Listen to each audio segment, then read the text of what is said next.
আজ সকাল থেকে নতুন ফোনের নিউ কভার আসবে বলে, আসলে নিউ ফোনে শুধু না আমার ফোনেরও কভার আসবে বলে দুজনেই ভীষণ এক্সাইটেড ছিলাম। তারপরে যখন দাদা দেখো চলে এসছে, আমরা তো ভীষণ তাড়াতাড়ি এক্সাইটেড হয়ে দুজন মিলেই চলে গেছিলাম। আর ও তো এত বেশি এক্সাইটেড ছিল যে জলদি জলদি কভারগুলো ওখানেই আনবক্সিং করা স্টার্ট করে দিয়েছে। এই দেখো আমার কভারটা চলে এসছে আর ওরটাও চলে এসছে।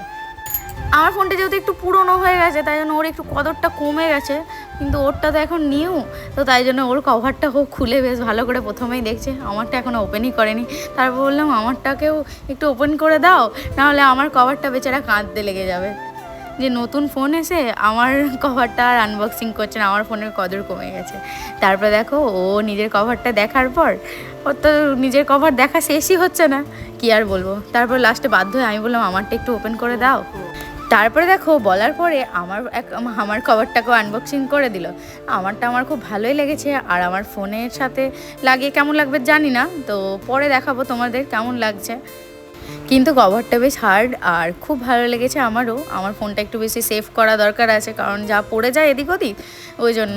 তো তারপর মন খারাপ হয়ে গেল লাস্ট, যে এই যে আমার প্রাণনাথের ফোনের থেকে কভারটা ছোটো চলে এসছে, কিছুতেই অ্যাডজাস্ট করা গেল না, বাধ্য হয়ে এক্সচেঞ্জ করতে হবে, কিচ্ছু করার নেই। তাই জন্য ও একটু স্যাড হয়ে গেছে।